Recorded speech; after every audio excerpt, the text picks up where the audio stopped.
మెల్లగా పాకుతున్న చల్లని కాఫీ. పూర్తి వివరాలకు చదవండి రేపటి సాక్షి దినపత్రిక. ఛాలెంజ్ చేస్తున్నాం. జీఏడీ శాఖ మంత్రిగా ఉన్నటువంటి చంద్రబాబు నాయుడు గారిని ఛాలెంజ్ చేస్తున్నాం.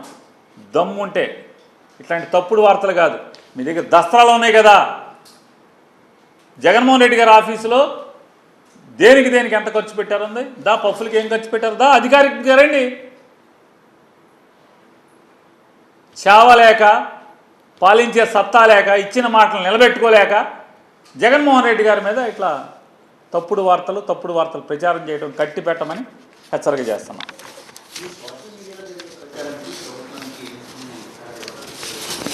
మొత్తం తెలుగుదేశం వాళ్ళేగా, ఇది మొత్తం తెలుగుదేశం వాళ్ళేగా తిప్పుతున్నదన్న. తెలుగుదేశం వాళ్ళ అఫీషియల్ వెబ్సైట్లో మాధ్యమాల్లో తిప్పుతున్నారు కదా. వాళ్ళ అకౌంట్లో, తెలుగుదేశం అఫీషియల్ అకౌంట్లో బాధ్యత గల తెలుగుదేశం పార్టీలో ఉన్నటువంటి వాళ్ళ అకౌంట్లో ఏం తిప్పుతున్నారు కదా.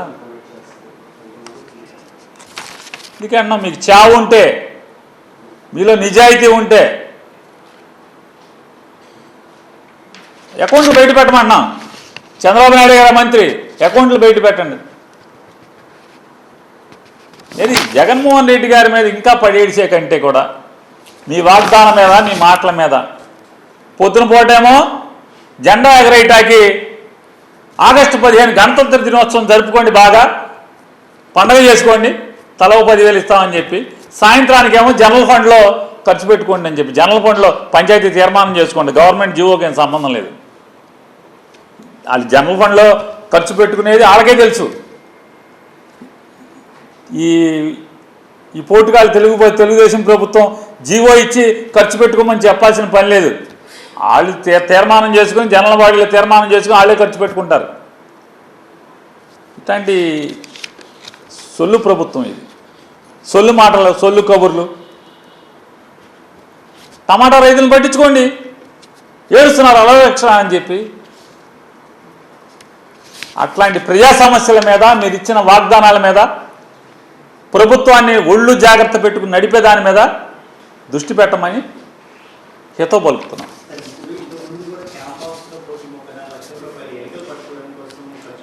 అదే చెప్తున్నాం. నారా చంద్రబాబు నాయుడు గారు, జీఏడీ శాఖ మార్చులు నారా చంద్రబాబు నాయుడు గారిని ఛాలెంజ్ చేస్తున్నాం.